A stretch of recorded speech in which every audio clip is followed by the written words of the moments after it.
Então tá bom, então vamos lá. Depois do longo papo administrativo, começar a falar um pouco de coisa, tá?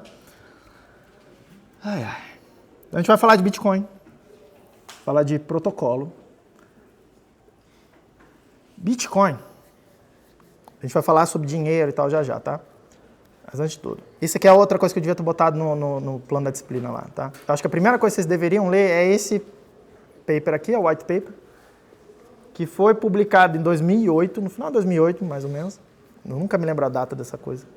Tá perto do aniversário do white paper agora, acho que é no final desse mês, tá? Uma pessoa, eu acredito que é uma pessoa, tá? Assim, não acredito que seja um cachorro, uma IA ou coisa do gênero. É uma pessoa, se chamou de Satoshi Nakamoto, publicou isso aí numa lista de e-mails. Não é uma coisa que simplesmente surgiu do nada. Tá? Esse problema de ter um dinheiro eletrônico já era um problema que estava... Pessoas muito mais inteligentes do que eu já estavam tentando resolver esse problema de inventar um dinheiro eletrônico, implementar um dinheiro eletrônico, pelo menos desde os anos 90. Tá? E teve várias implementações nas referências aqui desse paper. Vocês vão encontrar isso aí. Tá? Faz um Google aí. Bitcoin White Paper, baixa isso, lê isso aqui. Acho que é a primeira coisa que você precisa ver. Tá? Nesse paper aí, tem a arquitetura básica do sistema. Está falando que tem rede, está explicando... Em nenhum momento eu acho que ele usa a expressão blockchain. Cadê o colega aqui? Eu acho que, se não me engano, que em nenhum momento ele fala dessa expressão blockchain. Inclusive a gente vai falar sobre história de blockchain e tal, bastante, porque é uma parte essencial aqui. Tá? Mas blockchain é talvez uma das coisas menos interessantes que tem aqui. Tá? Mas ela tem uma função fundamental. Já tinha ideia de rede, não sei o que, wallets, vocês vão ver aqui, sistema de pagamento simplificado, várias ideias que a gente está tentando ainda resolver completamente, entender e resolver completamente. Tá? Alguém colocou ali, o pessoal começou a discutir, etc. Em 2009, no começo de 2009, essa mesma pessoa aí, que ninguém sabe quem é, e nem interessa saber quem é até melhor que ninguém saiba quem é. Tá? Tem até o documentário aí da HBO, que se você quiser assistir, eu não assisti ainda, né, que fala que o Satoshi é o Peter Todd, mas sim. Pode ser, eu acho que é, eu acho que não, me interessa, não, se for bem, se não for amém, não interessa. Simplesmente não interessa. Só interessa para quem não entendeu porra nenhuma. Só interessa para quem não entendeu porra nenhuma. Tá? De toda sorte, essa pessoa ou pessoas lançaram uma rede no começo de 2009 e desde então, essa rede, que a gente chama de rede Bitcoin, está rodando 24 horas, 7 dias por semana, 365 dias por ano, sem parar. Ninguém conseguiu quebrar essa parada ainda. Quebrar assim, fraudar, de roubar o dinheiro de alguém, quebrando algum aspecto do protocolo. Não é que não teve gasto duplo, que é você conseguir gastar vamos pensar assim, se eu pudesse gastar uma nota de R$10 duas vezes a mesma nota, isso é o que a gente chamaria de gasto duplo, que é um problema que não existe no dinheiro físico, né? Eu te dou a nota, não tem como gastar a nota de novo, né? Não está comigo mais, tá? Mas um dinheiro digital, a coisa mais trivial, a natureza dos bits aqui pra gente, dos computadores, é copiar as coisas. A coisa mais difícil que tem num sistema de computadores é destruir alguma coisa, uma informação. É a coisa mais difícil que tem, cara. Você parar pra pensar, é a coisa mais difícil de fazer num computador é destruir uma informação. O que é meio doido, assim. Tá? Só que é um problema por dinheiro. Tá? Por quê? Porque eu tenho uma certa informação, que eu vou chamar de, sei lá, considere agora, mas a gente vai detalhar muito isso. Tá? Eu tenho alguma informação aqui comigo, que é o equivalente de uma nota de dinheiro. Eu quero dar isso pro Luca.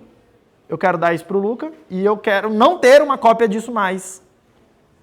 E isso é bem difícil de fazer no mundo digital.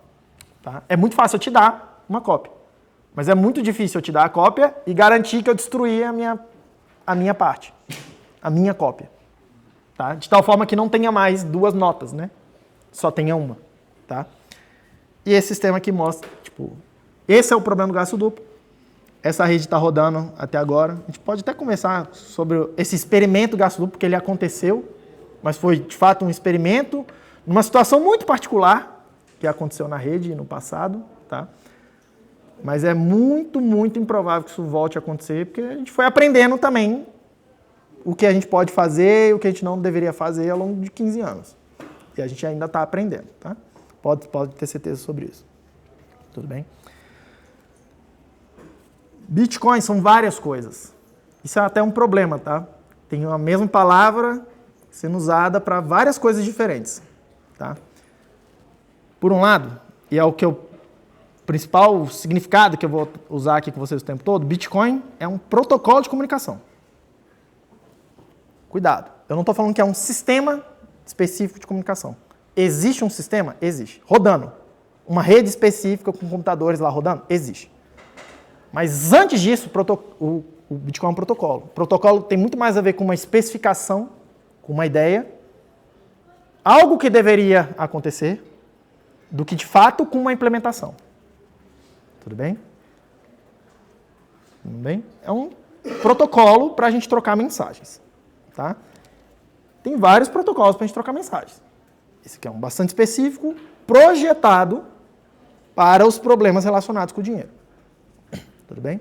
Só que eu vou tentar mostrar e convencê-los de que ele nasceu para isso. Ele deveria ser usado para isso. Mas esse protocolo, assim como a internet é um protocolo antes de tudo. Tá? É o Internet Protocol, o IP. Antes de ser uma rede, é um protocolo. É um protocolo para a gente se comunicar, para trocar mensagens. E aí entra aquela questão. Para que serve a internet, cara? Se você parar para pensar hoje, você fala assim, cara, a internet serve para tudo. E aquilo para o qual a internet não serve, a gente quer enfiar as coisas na internet.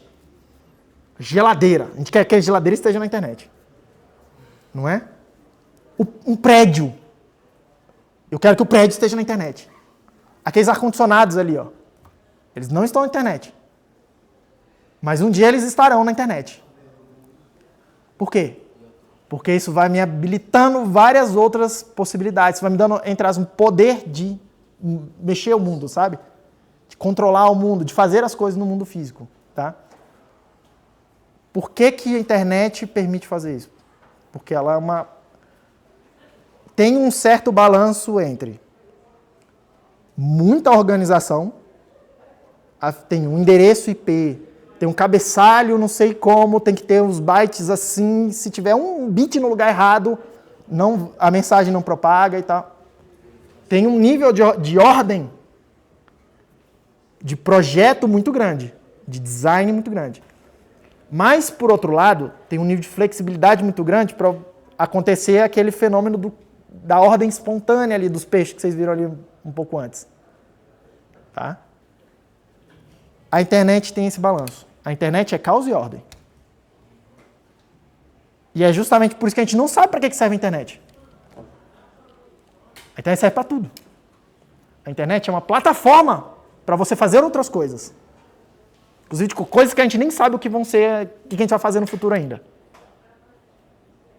Até pouco tempo atrás não tinha YouTube, até pouco tempo atrás, no YouTube, que alguém de vocês vão estar vendo no YouTube essa aula que eu estou dando aqui, há poucos anos atrás isso nem existia. Já existia internet, mas não tinha YouTube. Agora tem YouTube. Daqui a pouco vai ter outra coisa. E outra coisa. E um monte de outra coisa que nem existe ainda.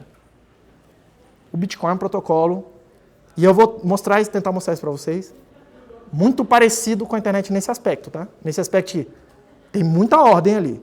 Se tiver um bit fora do lugar, a mensagem não vai de um lado para o outro. Só que tem um nível de flexibilidade monstruoso também em cima disso, a ponto de que uma coisa que é feita para ser dinheiro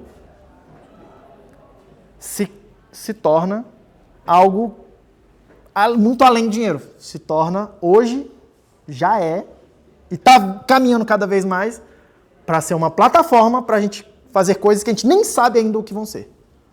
Óbvio que vão estar muito conectadas com essa noção de um certo dinheiro. Tudo bem? Tudo bem? Você ia perguntar alguma coisa?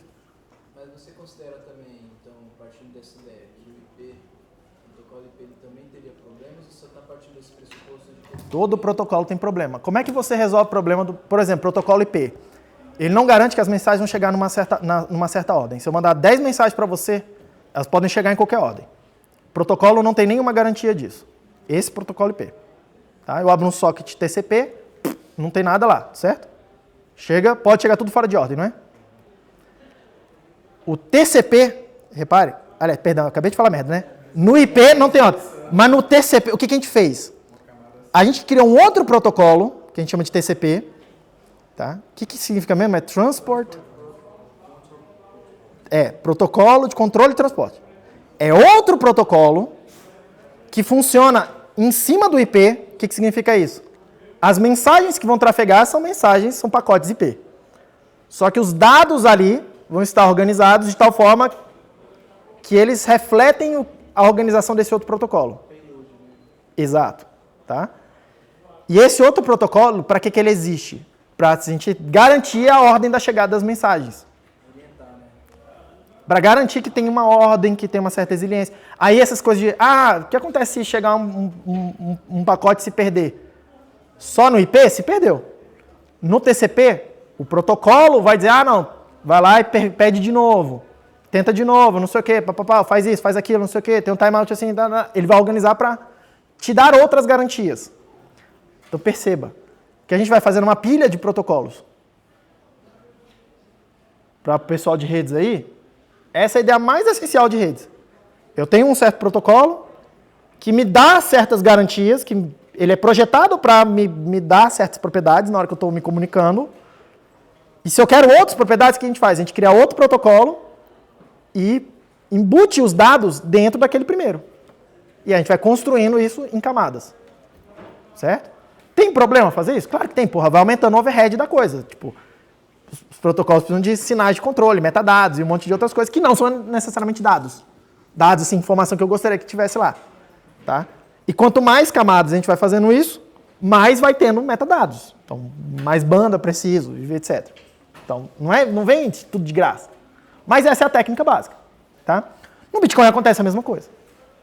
Tem uma rede básica, roda um protocolo básico, que me dá certas garantias. E a gente vai falar delas ao longo do semestre. Quais são essas garantias. Tá? Só que ela não me dá várias outras garantias que eu gostaria de ter em certas aplicações. O que a gente faz? Cria uma outra camada, outro protocolo, e embute dentro das mensagens que estão trafegando aqui. Eu vou mostrar para vocês. Não necessariamente como é que funcionam essas outras camadas, mas a gente vai ver com muito detalhe como é que funciona o Bitcoin. Vocês vão ver que, em parte, as mensagens que estão trafegando ali são contratos programáveis, são programas de computador, não são simples mensagens de oi, vou demorar 2 horas para chegar aí, bom dia. Não são mensagens desse tipo, na verdade são contratos programáveis. E a gente vai ver melhor e detalhar o que significa isso. Tá? E é isso que vai permitir essa flexibilidade para a gente construir outras camadas e outras aplicações. Tranquilo? E tem várias outras camadas. E aí entra a questão. A internet, que idade tem internet? Mais ou menos desde os anos 80, assim, né?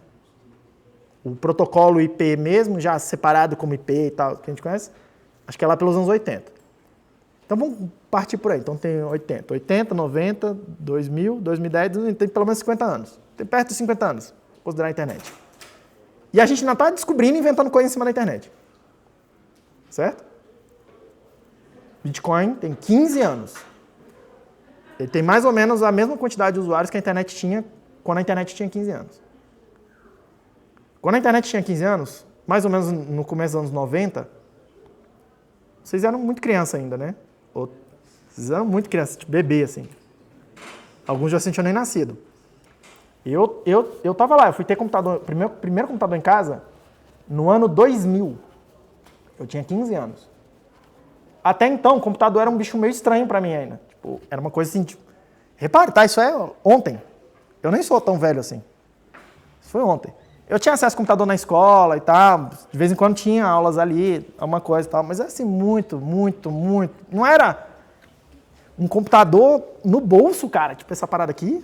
Nossa, aqui era ficção científica, no ano 2000, no começo dos anos 90. Então, para pensar.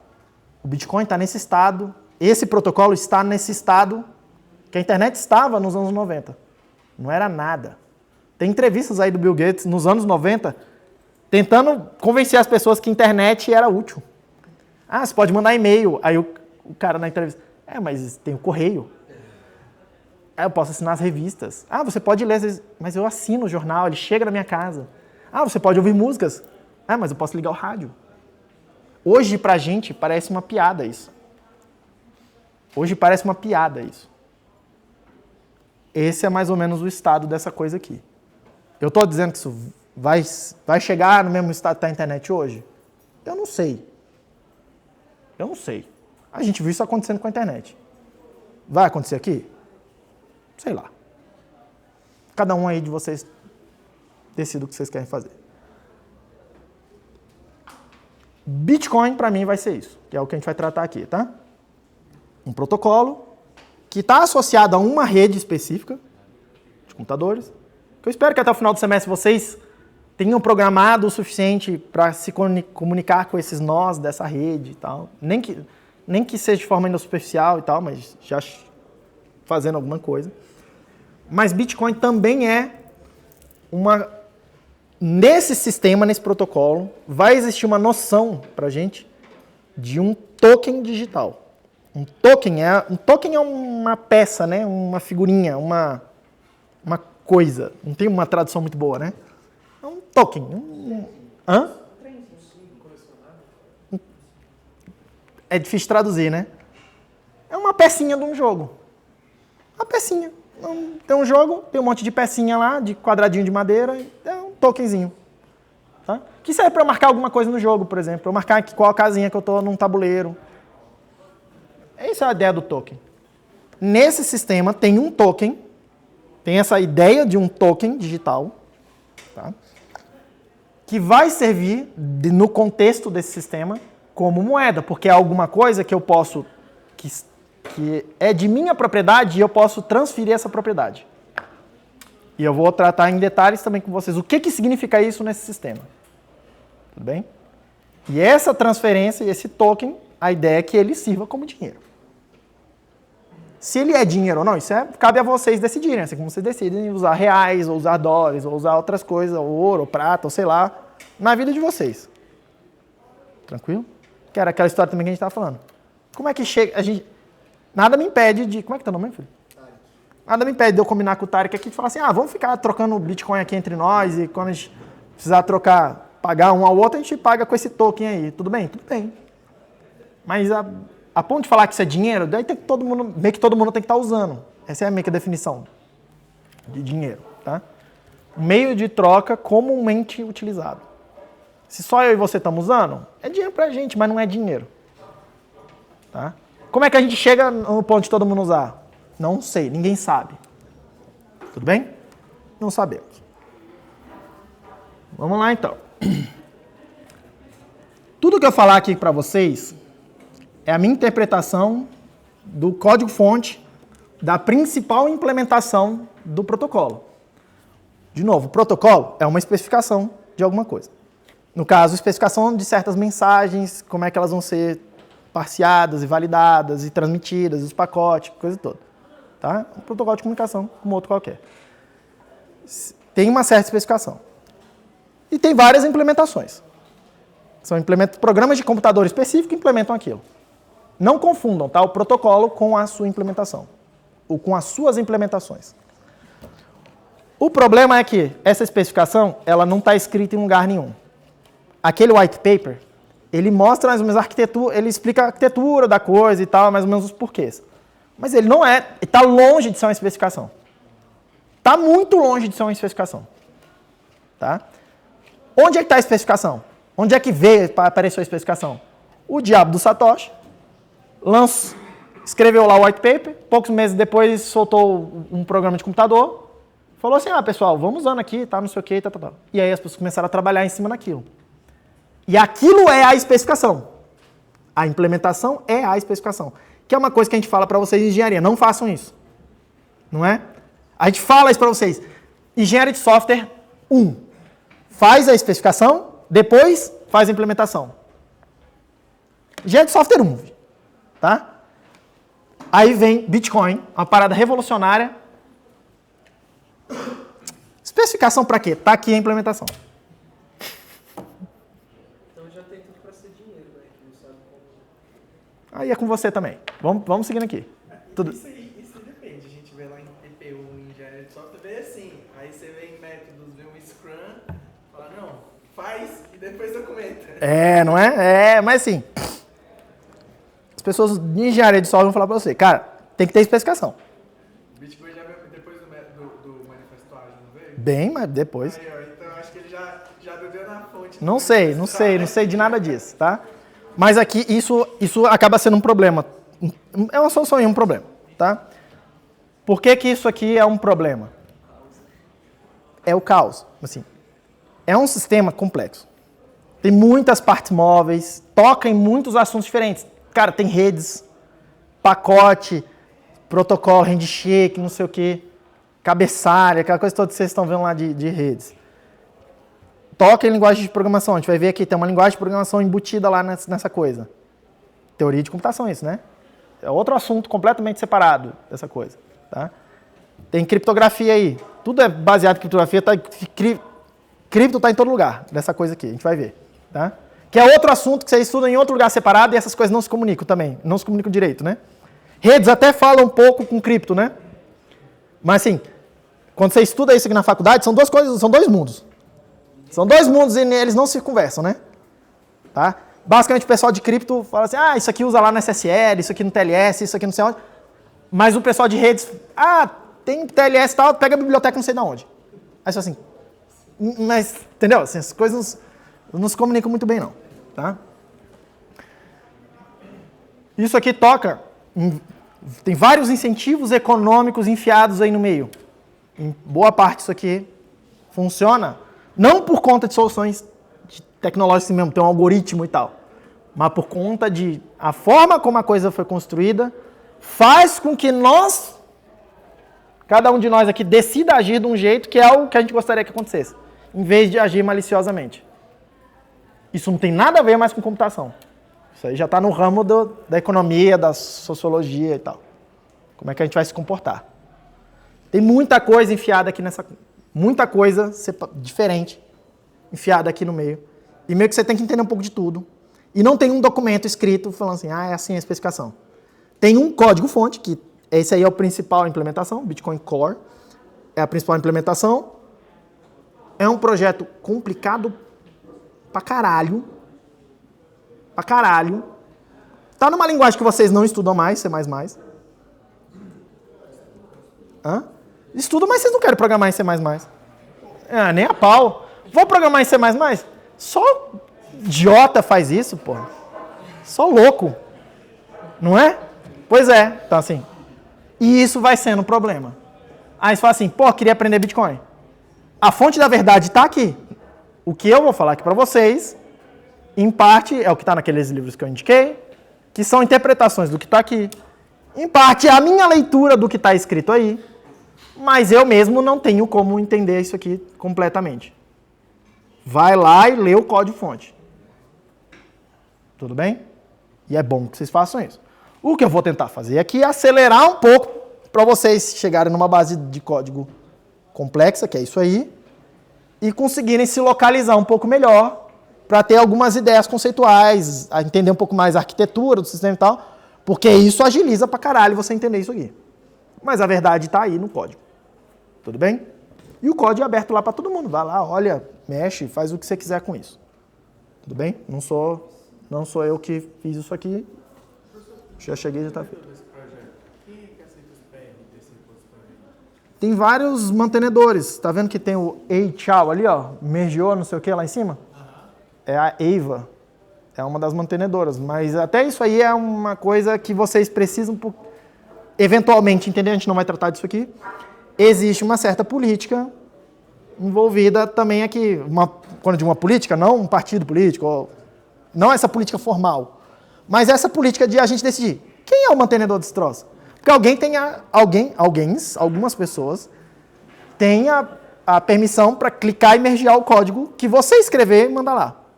E a maioria das pessoas não tem. Como é que a gente decide quem vai ser? E a nossa especificação é esse código. Exato. É um poder. É claro que é, cara. Isso aí é foda. Entendeu? E eu já adianto. Como que é socialmente?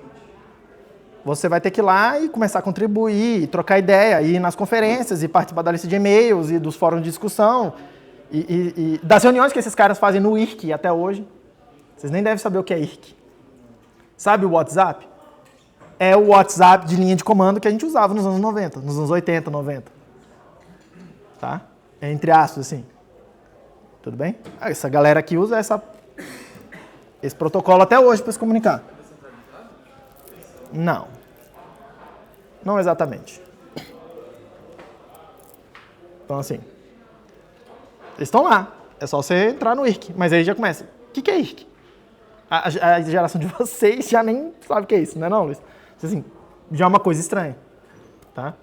É uma ferramenta que o povo nos anos 70, 80 estava usando. Eles usam até hoje. Usa até hoje. Sabe o que o pessoal no jornal chama de Dark Web? A Dark Web. O IRC provavelmente é parte da Dark Web. Não tem nada de Dark, velho. Só é Dark porque a gente usa o terminal, um termo escuro e as letras claras, né? Pra não doer o olho. Mas sim, fora isso não tem nada de Dark. Tá lá as claras pra todo mundo. Beleza? E essa daqui é a coisa mais importante que eu quero falar pra vocês. Se você... Cara, assim, de tudo, tá? Acho que a coisa mais importante é isso aqui. Se você entender isso aqui, eventualmente você vai entender por que as coisas estão ali. Tá? E, de novo, essa é a minha leitura bastante pessoal. Tem gente que pode discordar de mim o que é a coisa mais importante. Tá? Mas essas mensagens que a gente vai trocar, elas estão comunicando mudanças no estado de propriedade desses tokens. Óbvio que eu preciso melhorar o que significa isso. Tá? Mas o que eu gostaria que vocês pensassem é... Lembra na aula de sistemas digitais? Vários de vocês foram meu aluno de sistemas digitais. Quando a gente estava falando de máquina de estados, o que é o estado da máquina de estados? É alguma coisa, é uma informação que me permite lembrar o que aconteceu no passado, de alguma forma, para tomar uma decisão com relação ao futuro. Isso é o estado. De novo, é uma informação que me permite aprender com o que aconteceu no passado. Eu não vou lembrar todos os dados que vieram do passado, mas eu vou, de alguma forma, codificar isso nessa informação, que eu estou chamando de estado, e eu vou usar essa informação para tomar uma decisão sobre o futuro. Para decidir o que eu faço, o que é o meu próximo passo quando eu vi um dado chegando novo. Eu vou lá e consulto o meu estado. Lembra que tem uma função de próximo estado que pega o estado atual, as entradas, e aí calcula o próximo estado, e calcula saídas, máquina de milho. É isso aí. Se for síncrono, ele também vai... Aqui é síncrono, inclusive. Entre as síncrono. Tá? Tem uma mensagem que chega em algum momento, a gente não sabe quando que essa mensagem chega, mas ela chega em momentos. E essa mensagem que está chegando aqui, ela vai ser um sinal de sincronia para mim. O que a gente vai querer fazer é exatamente, vocês viram lá os peixes, de alguma forma sincronizados, né? Estavam nadando tudo junto e organizados, não estavam? Mas era o grande caos, que foi o que a gente discutiu ali um pouco antes. O que a gente vai estar tentando fazer tem milhares de computadores rodando software. Tem milhares de computadores, cada um deles vai estar guardando um livro de contabilidade. A gente vai falar sobre isso na próxima aula. Cada um deles vai guardar uma cópia desse livro de contabilidade. Nesse livro está falando, essa nota aqui é do Edil, e o Edil transferiu para o Luca.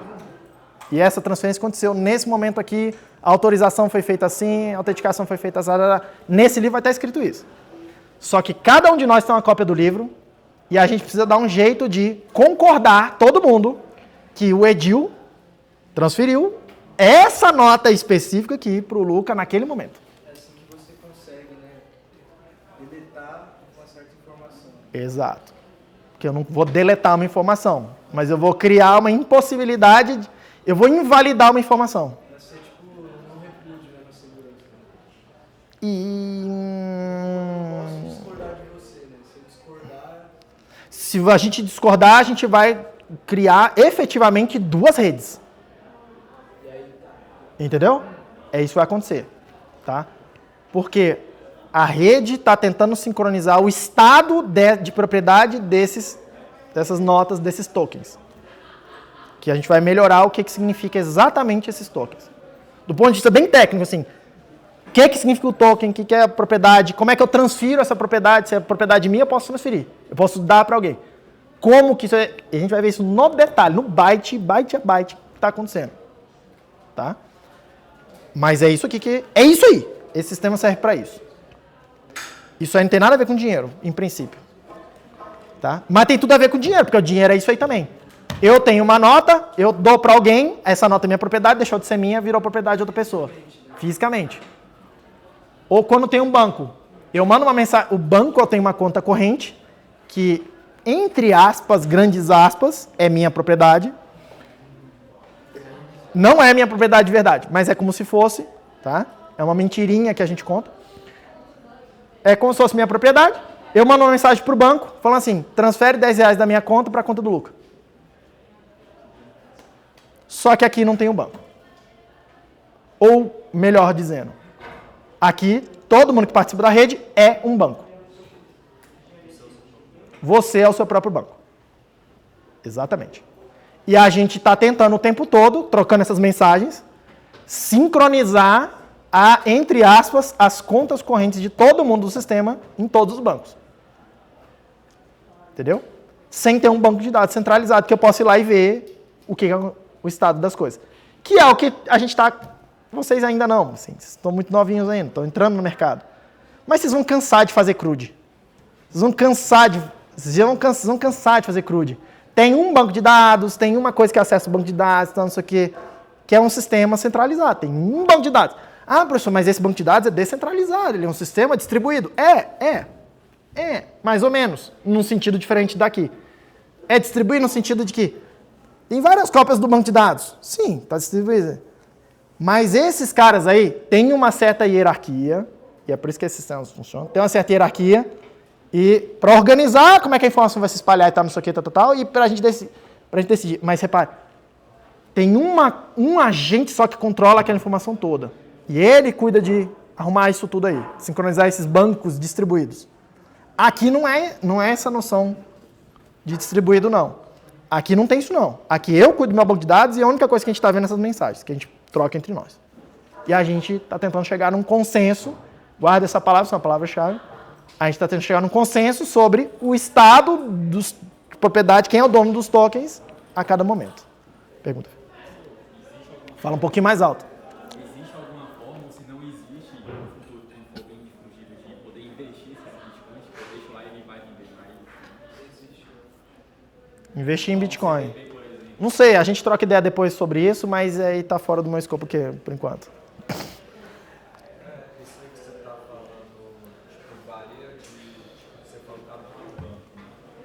Só que isso varia de, tipo, moeda de criptomoeda para moeda de criptomoeda, tipo, Cardano. Varia porque Bitcoin, na prática, Bitcoin é a única moeda que é de verdade, realmente descentralizada.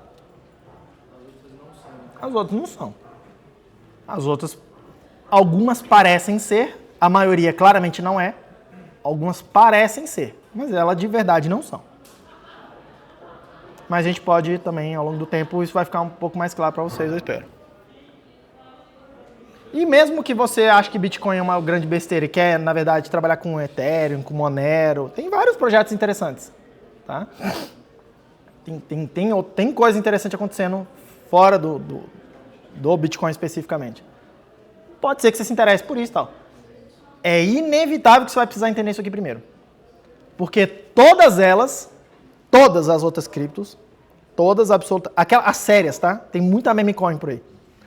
Mas aquelas que são projetos sérios, que estão tentando resolver algum problema de verdade, todas elas pegam Bitcoin e falam assim, Bitcoin não conseguiu resolver esse problema aqui, eu vou mexer nisso, eu vou mudar tais aspectos, vou mudar a arquitetura assim, vou fazer isso, vou fazer aquilo, vou modificar esse sistema aqui de tal forma para resolver esse outro problema. É inevitável que você vai precisar entender de Bitcoin para poder entender as outras completamente, entendeu? Então, se o seu interesse é shitcoin, aqui ainda vai ser útil para você, com certeza. Eu não estou tentando te convencer que aqui só é Bitcoin e tal, aquela história do maximalista e tal, não sei o que. Eu não estou fazendo nada disso aqui. Estou aqui para te explicar. Bitcoin é isso aqui, ele funciona assim, ele funciona assado. Entende essa parada aí. Depois que você entender isso aí, você vai entender as outras coisas mais facilmente. Tem projetos sérios? Tem. A maioria é meme coin, tá? A maioria é meme, é scam, o que for. Vocês vão trocar mensagens, talvez não implementar uma rede inteira, mas vocês vão trocar mensagens com nós da rede sim. Beleza? Só uma pergunta. Você disse nessa questão dos bancos, né? Cada um é descentralizado. Uhum. O protocolo ele garante talvez vamos dizer que eu seja mal intencional e fraude no banco. Uhum. A rede ela é capaz de perceber. A gente precisa depois definir o que significa essa fraude, porque tem vários tipos de fraudes diferentes. Tudo bem? Tem como cometer fraudes aqui no sistema? Tem. Tem coisas que são impossíveis? Não.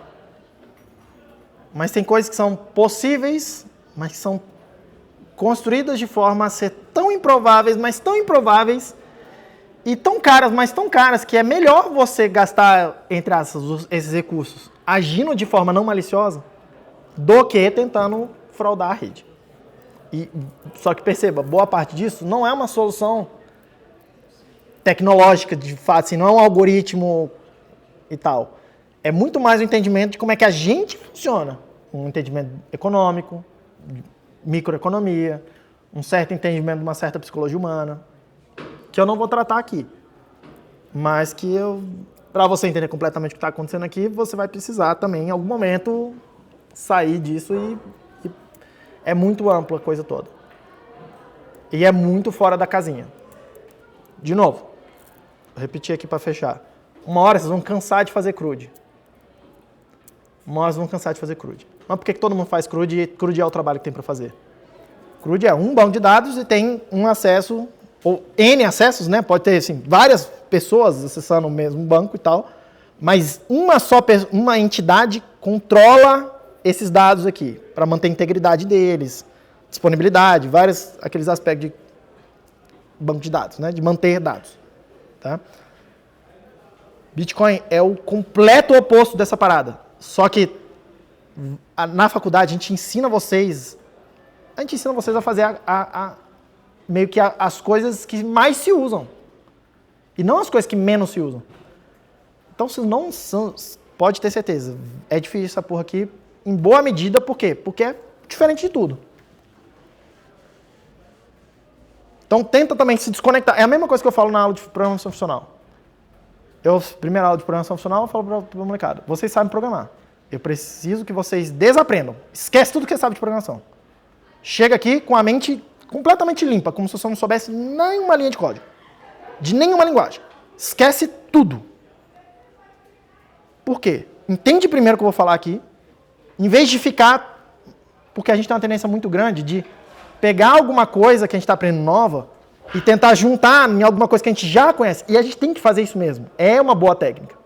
O problema é, quando aparece uma coisa que não tem um ganchinho para colocar, você fica muito tempo, gasta muita energia, tentando achar o diabo do ganchinho. E você não consegue entender, porque você bota aqui num ganchinho, deve ser, é parecido com isso aqui, então, porque a palavra é parecida, então deve ser aqui.